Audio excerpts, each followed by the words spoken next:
Hello दोस्तों, कैसे हो आप लोग। स्वागत है आपका आपके चैनल प्रदीप स्टूडियो में। दोस्तों, जैसा कि आपको पता है कि आपके कंप्यूटर के पेपर में 5 नंबर के क्वेश्चंस वस्तुनिष्ठ प्रश्न से आ जाते हैं, यानी बहुविकल्पीय प्रश्न से आपको 5 नंबर मिलेंगे। अगर आप कंप्यूटर के सारे क्लास को कंटिन्यू देखते हो, समझते हो, पढ़ते हो, तो आपका कंप्यूटर में 5 नंबर फिक्स है दोस्तों। यानी वस्तुनिष्ठ प्रश्न में, बहुविकल्पीय प्रश्न में आपका 5 में से 5 नंबर कन्फर्म आएगा। जो हमारे भाई बहन नए हैं और वो अभी तक वीडियो को केवल देख रहे हैं और सब्सक्राइब नहीं कर रखे हैं, आप सब्सक्राइब कर लीजिए ताकि दोस्तों कोई भी क्लास आपसे ना छूटे। और मैं आपको बता दूं कि जैसे जैसे आपका एग्ज़ाम नज़दीक आएगा दोस्तों, वैसे आपको क्लास 1 घंटे, 2 घंटे, 6 घंटे का मिलना स्टार्ट हो जाएगा। दोस्तों, अभी तो शुरुआत है, पिक्चर अभी बाकी है। तो अब हम लोग यहाँ पर चलते हैं और देखते हैं आज का पहला क्वेश्चन। पहला आपका है कि डीवीडी का विस्तृत रूप क्या है। अगर दोस्तों बात करें डीवीडी का विस्तृत रूप क्या है, दोस्तों आपके एग्जाम में फुल फॉर्म ही पूछे जाएंगे। दोस्तों यहाँ पर आपको 3 से 4 क्वेश्चंस ऐसे मिलेंगे दोस्तों जिसका आपको फुल नेम बताना होगा। इसमें दोस्तों 21 का आपका आ वाला बिल्कुल सही हो जाएगा। आपने एक नाम सुना होगा, स्मार्ट वर्क। ओके दोस्तों, अगर आप स्मार्ट वर्क करोगे तभी आप लाइफ में आगे बढ़ोगे। तो आप लोग हमेशा स्मार्ट वर्क करिए दोस्तों। आप कोई भी विषय पढ़िए, आप स्मार्ट तरीकों से पढ़िए। तो वहाँ यहाँ पर आपको एक क्वेश्चन मिल रहा है कि स्मार्ट कक्षाओं के लाभ। अब बताइए, आपको स्मार्ट कक्षाओं से, आपको स्मार्ट तरीकों से पढ़ने से, समझने से आपको क्या मिलने वाला है। अगर बात करें इसके आंसर की, दोस्तों इसका क्या होगा, इसमें भी आपका हो जाएगा उपरोक्त सभी। ठीक है दोस्तों, इसमें आपका दा वाला बिल्कुल सही हो जाएगा, क्योंकि दोस्तों स्मार्ट कक्षाओं में रोजगार, रोग, ओके दोस्तों, और विद्यालय हलचल, हर चीज़ दोस्तों, हर चीज़ का ज्ञान जाएगा स्मार्ट कक्षाओं में। इसमें आपका दावाला बिल्कुल सही हो जाएगा।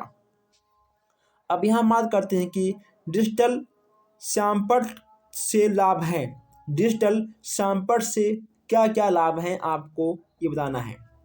देखिए दोस्तों, इसमें आपको दिख रहा होगा आ वाला, पठनीय सामग्री को सर्वोत्तम प्रकार से छात्र के समक्ष लाना। यहाँ पे आपको दिख रहा है सा वाला, विषय सामग्री के तथ्यों, चिन्हों तथा रंगों के माध्यम से प्रस्तुत करना। और तो यहाँ पे आपको दिख रहा होगा कि वैश्विक संदर्भ की जानकारी को अस्थायी व रुचिकर बनाना, यानी आपका उपयुक्त सभी हो जाएगा। ये आपके तीनों सही हैं, यानी आपका दा वाला बिल्कुल सही हो जाएगा। अब यहाँ पर हम देखते हैं स्लाइड प्रोजेक्ट की विशेषता क्या है। स्लाइड प्रोजेक्ट की विशेषता दोस्तों क्या है, देखिए, क्रीम पर चमकीली तथा बड़ी आकृति का दर्शन, ठीक है, स्वचालित मैकेनिज्म के साथ साथ कमेंट्री, वास्तविक घटनाओं को बड़े चित्रों में प्रदर्शित करना। यानी यहाँ पे आपका एक बार फिर से दा वाला बिल्कुल सही हो जाएगा। दोस्तों यहाँ पे आपको एक नाम दिख रहा है, ओवरहेड प्रोजेक्ट का उपयोग। दोस्तों इसमें आपका क्या होगा, इसमें आपका दोस्तों क्या होगा, आखिर आपका इसमें भी हो जाएगा उपरोक्त सभी। ओके दोस्तों, मैं आपको बता दूं कि यहाँ से दोस्तों आपसे क्वेश्चन से 1 नंबर में नहीं आएगा, यहाँ से क्वेश्चंस आपके लॉन्ग में आएंगे। ठीक है, जहाँ से दोस्तों क्वेश्चंस आपके वस्तुनिष्ठ में नहीं आएंगे, यहाँ से क्वेश्चंस आपके आएंगे लॉन्ग में। और दोस्तों इन तीनों का स्क्रीनशॉट खींच लीजिए। इन तीनों को आपको अच्छे से पढ़ना भी है, समझना भी है। दोस्तों नेक्स्ट क्लास में हम इन तीनों को अच्छे से आपको पढ़ाएंगे, समझाएंगे, क्योंकि दोस्तों ये क्वेश्चंस आपके लॉन्ग में आएंगे, आपके वस्तुनिष्ठ में नहीं आएंगे। ठीक है दोस्तों, चलिए अब हम आगे बढ़ते हैं। अब यहाँ पर देखते हैं कि कौन सा दृश्य उपागम नहीं है। दोस्तों हमने फर्स्ट क्लास में आपको दृश्य और श्रव्य, इन दोनों से हमने आपको बहुत ही अच्छे से हमने समझाया भी था। अगर आपने देखा होगा तो आपको समझ में आ रहा होगा कि आखिर दृश्य और श्रव्य सामग्री होता क्या है। ठीक है दोस्तों, चलिए यहाँ पूछा गया कि कौन सा दृश्य उपागम नहीं है। कौन सा दृश्य उपागम नहीं है? जो हमारे भाई बहन हमारे पहले क्लास को ले रखे होंगे उन वो तुरंत उत्तर दा वाला मार देंगे। ओके दोस्तों, आपका दा वाला बिल्कुल सही हो जाएगा। इंटरनेट, कंप्यूटर, वीडियो, ये आपके दृश्य हैं। और यहाँ क्या कहा गया है कि दृश्य नहीं है। ठीक है, आपका रेडियो, हम बस केवल रेडियो पर आए हुए कार्यक्रमों को हम केवल सुन सकते हैं, ना कि देख पाएंगे। तो आपका दा वाला बिल्कुल सही हो जाएगा। ई संग्रहालय के अंतर्गत समग्रित कर सकते हैं। दोस्तों, ई संग्रहालय के अंतर्गत संग्रहित कर सकते हैं। बताइए हम लोग ई संग्रहालय में क्या क्या संग्रहित कर सकते हैं। दोस्तों, इसमें आपका क्या होगा? रासायनिक पदार्थ आदि के आरंभिक स्वरूप।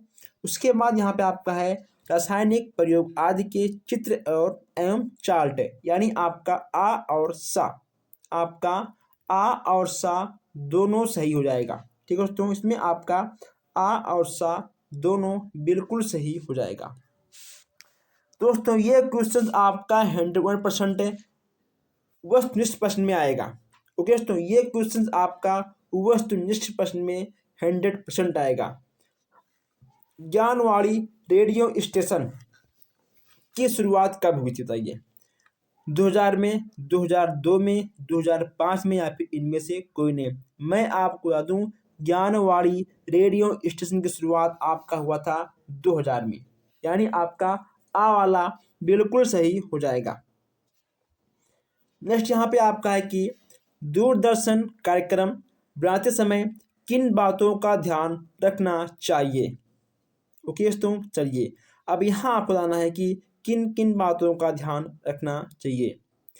श्रोताओं का शैक्षिक स्तर, ठीक है। उसके बाद कार्यक्रम की समय अवधि, यानी कौन सा कार्यक्रम कब रखा जाए। अब ऐसा ना हो कि हाँ आप कोई कार्यक्रम कर रहे हो, आपको रात में 12 बजे 1 बजे और सब लोग सो जाएं, तो उसका क्या फ़ायदा। ठीक है, तो कार्यक्रम के समय को देखते हुए और कार्यक्रमों के उद्देश्य, आखिर उससे सुनने वाले को क्या लाभ मिलेगा, ठीक है, देखने वाले को उससे क्या लाभ मिलेगा, इसीलिए शैक्षिक स्तर, उसके बाद समय अवधि और उद्देश्य, इन तीनों का ध्यान रखना चाहिए। यानी आपका द वाला बिल्कुल सही हो जाएगा, आपका हो जाएगा उपरोक्त सभी। अब यहाँ देखते हैं 30वां क्वेश्चन से। 30वां आपका है कि दूरदर्शन द्वारा शिक्षा में अध्यापकों की आवश्यकता है कि वे ध्यान रखें। दोस्तों बताइए क्या ध्यान रखें।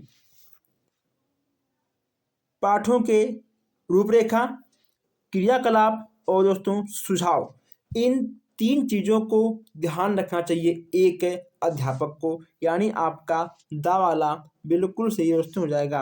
आपके कंप्यूटर में ऐसे ही आसान आसान क्वेश्चन दोस्तों आते हैं। अगर आप ये सोचती हो कि क्वेश्चन टफ आते हैं, तो आपके क्वेश्चन दोस्तों ऐसे ही बहुत इजी क्वेश्चन आपको देखने को मिलेंगे। बस केवल आपको इस क्लास को 1 बार 2 बार देख लेना है, और जो कुछ आपको क्वेश्चन नहीं लगे आपको उसको नोट करते हुए भी आगे बढ़ना है। चलिए, आपको शेयर करते हुए आगे बढ़ना है, आपको इसको नोट करते हुए भी आगे बढ़ना है, आपको वीडियो को भी लाइक करना है। यहाँ पर देखते हैं 31 क्वेश्चन से। एजुसेट किस वर्ष कृत्रिम उपग्रह के रूप में स्थापित हुआ?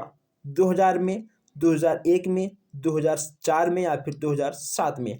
दोस्तों इसका बहुत ही अच्छा उत्तर है, इसका आपको जाएगा 2004।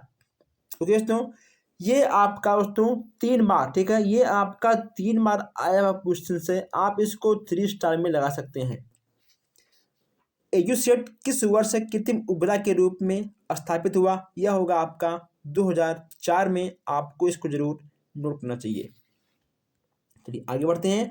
अब यहाँ पे आपका नेक्स्ट क्वेश्चन है कि व्यवहारिक जगत में टेली कॉन्फ्रेंसिंग के कितने रूप देखने को मिलते हैं? 5, 7, 2 या 3? इसमें आपका हो जाएगा 3 दोस्तों। कितना होगा इसमें? इसमें आपका हो जाएगा 3। अब यहाँ पे आपका है कि एजुसेट, एजुसेट का दूसरा प्रचलित नाम क्या है? दोस्तों यहाँ से आपके क्वेश्चंस भी बन सकते हैं। अगर बात करें आंसर की, इसमें आपका हो जाएगा सी सेट 3, क्योंकि तो इसमें आपका होगा जी सेट 3, ठीक है, इसमें आपका होगा जी सेट 3, यानी आपका दावाला बिल्कुल सही हो जाएगा। प्रसार भारती की स्थापना कब हुई? प्रसार भारती की स्थापना आपका कब हुआ था? दोस्तों आपका हुआ था 23 नवंबर 1997। कब हुआ था आपका? आपका हुआ था 23 नवंबर 1997। आपका बा वाला बिल्कुल सही हो जाएगा। शैक्षिक दूरदर्शन को संक्षेप में क्या कहते हैं? दोस्तों शैक्षिक दूरदर्शन को संक्षेप में क्या कहते हैं? टीवीई, वीटीआई, वीटीई, वीईटी। इसमें आपका क्या होगा? दोस्तों इसमें आपको जाएगा ई टीवी। इसमें आपका क्या होगा? इसमें आपका हो जाएगा ई टीवी। इसमें आपको जाएगा ई टीवी। ओके दोस्तों, इसमें आपका होगा ई टीवी। यहाँ पे आपको ई टीवी कहीं भी नहीं दिख रहा है दोस्तों, यानी आपका जितने भी ऑप्शन हैं गलत हैं। आपको ऑप्शन को ठीक करना होगा। यहाँ पे आप लिख सकते हैं ई टी वी, ठीक है दोस्तों, यहाँ पे आपको लिखना है ई टी वी। शैक्षिक दूरदर्शन के संक्षेप में क्या कहते हैं? तो शैक्षिक दूरदर्शन को हम लोग संक्षेप में बोलते हैं ई टी वी। ओके दोस्तों, चलिए आप लोग क्वेश्चंस को अच्छे से देखते रहिए। अगर कोई भी डाउट हो तो आप कमेंट बॉक्स में पूछ सकते हो। कमेंट बॉक्स आपका है, आप उसका उपयोग करिए। कमेंट बॉक्स आपके लिए बना है। अब यहाँ देखते हैं 36 क्वेश्चन हैं। शैक्षिक दूरदर्शन के कार्य क्षेत्र हैं। शैक्षिक दूरदर्शन के कार्य क्षेत्र हैं, इसमें से आपका क्या होगा? दोस्तों परिवार में अनुदेशन, विद्यालय अनुदेशन, सामाजिक सुधार, यानी आपका होगा तीनों। तो यानी आपका हो जाएगा ये सभी, ठीक है। दा वाला आपका बिल्कुल सही हो जाएगा। ज्ञान की वृद्धि में संचार पौधे की संबंधित साधन है। पौधों की संबंधित साधन है। वेबसाइट, फेसबुक पेज या फिर दोनों या फिर इनमें से कोई नहीं। दोस्तों जहाँ पर आपको दिख जाए ज्ञान की वृद्धि, दोस्तों हम लोग वेबसाइट से भी ज्ञान लेते हैं, हम लोग फेसबुक से भी ज्ञान लेते हैं, यानी आपका हो गया दोनों, यानी आपका बा वाला बिल्कुल सही हो जाएगा। चलिए आगे बढ़ते हैं। यहाँ पे आपका है 38 क्वेश्चन है। रेडियो द्वारा प्रसारित शैक्षिक कार्यक्रम सहायक है। दोस्तों बताइए, सहायक है। अगर हम लोग रेडियो पर कुछ भी देखते हैं दोस्तों, हम बस केवल ठीक है सुनते हैं, हम लोग केवल बस रेडियो पर सुन सकते हैं किसी भी कार्यक्रमों को। दोस्तों वह कार्यक्रम अंतर्राष्ट्रीय की तरफ से और दोस्तों विश्व बंधुत्व की भावना और एक राष्ट्रीय एकता, दोस्तों इन तीनों को बढ़ावा देती है। यानी आपका दोस्तों क्या होगा? इसमें आपका हो जाएगा इनमें से कोई नहीं। दोस्तों इनमें से आपका कोई नहीं। चलिए आपका दा वाला हो जाएगा, क्योंकि दोस्तों जिससे कि अगर मान लो हम लोग केवल रेडियो दोस्तों केवल सुनेंगे तो क्या इससे अंतर्राष्ट्रीय विकास होगा? क्या इससे विश्व बंधुत्व की भावना का विकास होगा? दोस्तों क्या इससे, ठीक है, क्या इससे राष्ट्रीय एकता सद्भावना में विकास में? दोस्तों ऐसा कुछ नहीं है, यानी आपका दा वाला बिल्कुल सही हो जाएगा। नेक्स्ट यहाँ पे आपका है कि शैक्षिक रेडियो की विकास की पक्ष, शैक्षिक रेडियो की विकास की पक्ष, इसमें आपका क्या होगा? कार्यक्रमों की तैयारी करना, शैक्षिक कार्यक्रमों की तैयारी करना, या फिर आ और बा दोनों। बताइए इसमें आपका या आ और बा दोनों होगा, ठीक है। तो ये आपका कुछ भी नहीं है। चलिए इसमें आपका सा वाला बिल्कुल सही हो जाएगा। इसमें आपका सा वाला बिल्कुल सही हो जाएगा। अब यहाँ देखते हैं शैक्षिक रेडियो की सीमाएं हैं। शैक्षिक रेडियो की सीमाएं, इसमें आपका कौन सा होगा? दोस्तों इसमें आपका हो जाएगा उपरोक्त सभी, यानी इसमें भी आपका सा वाला बिल्कुल सही हो जाएगा।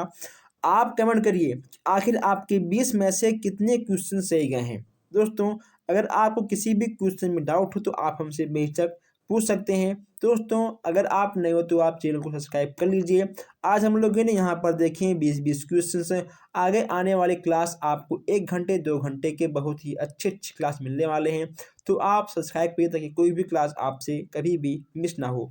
तो बस दोस्तों, आज के लिए इतना ही। हम मिलते हैं फिर नेक्स्ट क्लास में। धन्यवाद।